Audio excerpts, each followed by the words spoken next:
តើយើងតមេរៀនការប្រឹកមិញយើងនិយាយពីrectifier នេះហើយយើងនិយាយថាដកមកក្របមកនិយាយគឺ diode តោះឥឡូវយើងនិយាយ diode បន្ត diode ហ្នឹងគឺ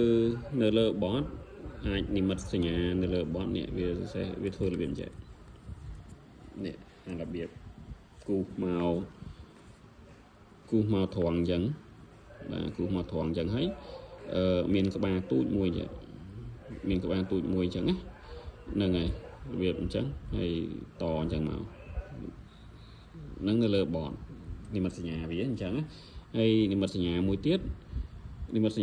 អាចនឹងនិយាយរបៀបមកអញ្ចឹងអូខេអញ្ចឹងហ្នឹងហើយអាហ្នឹងនិមិត្តសញ្ញាមួយទៀតណាហើយនិមិត្តសញ្ញាហ្នឹងវាមានចំណាំរបស់វាគឺអាមកខាងនេះអានេះដូចគ្នាខាងនេះគេហៅប៉ូលបូកខាងនេះប៉ូលដកនេះដូចគ្នាណាអានេះបូកហើយដកអញ្ចឹងបូកនេះគេអាណូតដល់ពេលដកនេះកាតូតណាអញ្ចឹងអាខាងកង់ខ្លីនេះគឺ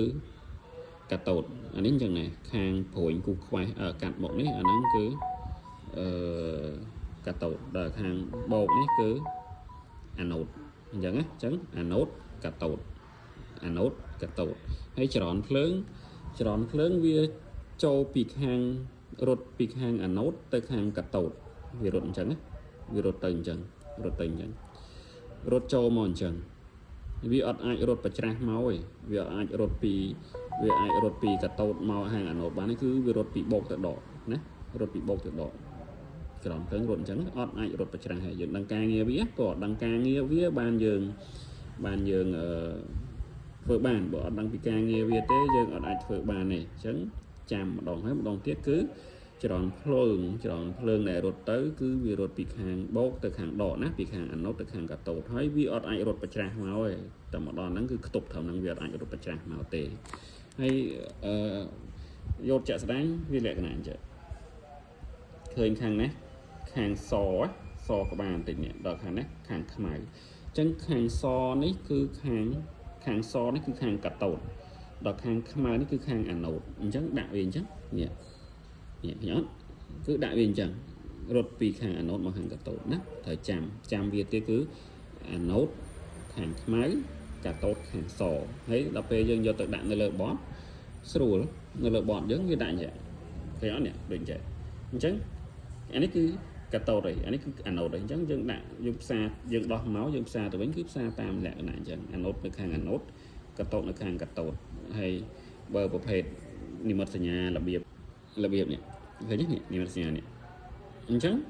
យើងគ្រាន់តែឃើញអញ្ចឹងយើងដឹងថាអានេះខាងខាងព្រួយខាងនេះគឺខាងកាតូតហើយអាខាងនេះគឺខាងអាណូតហើយណាភ្លើងរត់ពីនេះទៅនេះអាណូតកាតូតអញ្ចឹងពេលដែលយើងផ្សារយើងដាក់អញ្ចឹងទៅយើងដាក់នេះ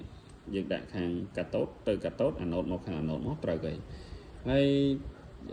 អក្សរដែលនិមិត្តសញ្ញាដែលសម្គាល់នៅលើបតគឺគេដាក់អក្សរ D ណា D នេះក្បាល D នេះឃើញ D នេះអានេះ D ដែរនេះ D ដល់អានេះអាមិញហ្នឹងនេះឃើញ D នេះ D6 ហើយលេខរៀងដែលនៅខាងក្រោយហ្នឹងគឺលេខសម្គាល់គេនៅក្នុង data sheet bot ទាំងមូលហ្នឹងគេមានលេខរៀងសម្គាល់គេក្របណាធ្វើអីអញ្ចឹងណាគេមានរបស់ក្រុមហ៊ុនគេ design bot ហ្នឹងគេមាន data sheet ហ្នឹងមកយើងអត់មានទេណាតែយើងអត់មានក៏យើងអាចមើលយល់ដឹងដែរណា D ហ្នឹងគឺ diode នេះចាំនិមិត្តសញ្ញាមួយអូខេជួបគ្នានៅវីដេអូក្រោយ